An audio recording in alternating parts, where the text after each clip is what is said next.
Hello everyone, आज हम लोग बात करेंगे मोटर का रॉन्ग डायरेक्शन के बारे में। इंडस्ट्री में कभी कभी मेंटेनेंस करने के बाद या कोई नया इंस्टॉलेशन होने के बाद देखा जाता है मोटर का जो डायरेक्शन है ये रॉन्ग डायरेक्शन पे घूम रहा है।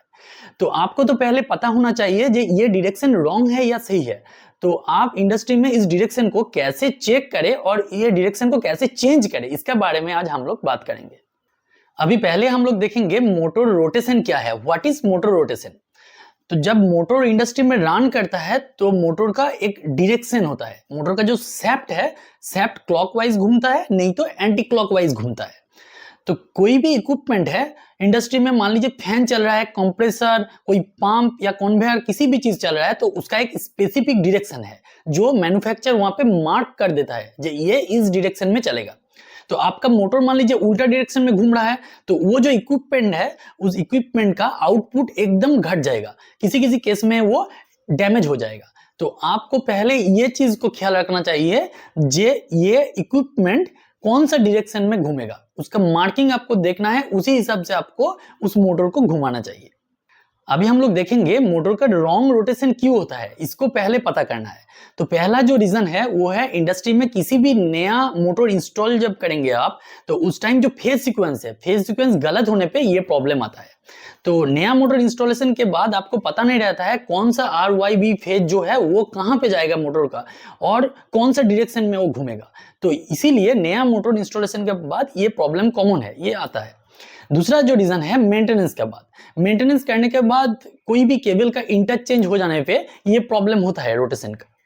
तीसरा जो रीजन है पंप, जो मोटर है, मोटर रिप्लेस होने के बाद, मान लीजिए कोई पंप चल रहा है और उसका जो मोटर है मोटर खराब हो गया, तो वो जो मोटर है मोटर आप रिप्लेस किया एक दिन बाद या उसी दिन रिप्लेस कर दिया, तो उस टाइम जो केबल है, केबल का किसी भी एक लीड चेंज हो जाने पे ये प्रॉब्लम आता है।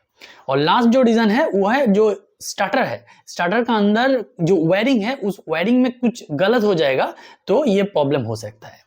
अभी देखिए मोटर का रोटेशन को चेक करने के लिए आपका जो इक्विपमेंट चल रहा है, मान लीजिए पंप चल रहा है तो पंप का एक डायरेक्शन दिया रहेगा, वहां पे एक एरो मार्क दिया रहेगा। ये आपका जो मैन्युफैक्चरर वो पहले से ही वहां पे एरो मार्क दे देगा। तो आपको उसी हिसाब से आपका मोटर को चलाना है। आपको क्या करना है, अगर नया इंस्टॉलेशन है तो आप मोटर को सब कुछ कनेक्शन हो जाने के बाद स्विच को देके ही वहां उसको बंद कर दीजिए, तो मोटर धीरे धीरे घूमते रहेगा वहां पे। तो आप जो एरो मार्क है, एरो मार्क का हिसाब से वो चल रहा है तो सही है। अगर मोटर का डायरेक्शन उल्टा डायरेक्शन है तो आप उसको चेंज कर लीजिए, एरो मार्क का हिसाब से नहीं है मतलब वो उल्टा डायरेक्शन पे है।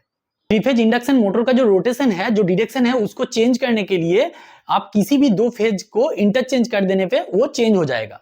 मान लीजिए RYB तीनों फेज है, आप R और Y का बीच में इंटरचेंज कर दिया, नहीं तो R और B का बीच में, नहीं तो Y और B का बीच में आप चेंज कर देंगे, तो जो रोटेशन है वो रोटेशन उल्टा डायरेक्शन में घूमेगा। तो अभी जो मेन चीज है, थ्री फेज इंडक्शन मोटर का आप फेज सीक्वेंस को चेंज कर देंगे तो डायरेक्शन चेंज हो जाएगा। चलिए फ्रेंड्स, अगर इस वीडियो को अच्छा लगा है तो वीडियो को आप लाइक करिए, कमेंट करिए, शेयर करें, सब्सक्राइब कर लीजिए, बेल आइकन को प्रेस कर दीजिए, क्योंकि ऐसे ही इंफॉर्मेटिव वीडियो आपको टाइम टू टाइम मिलता रहेगा। Thank you.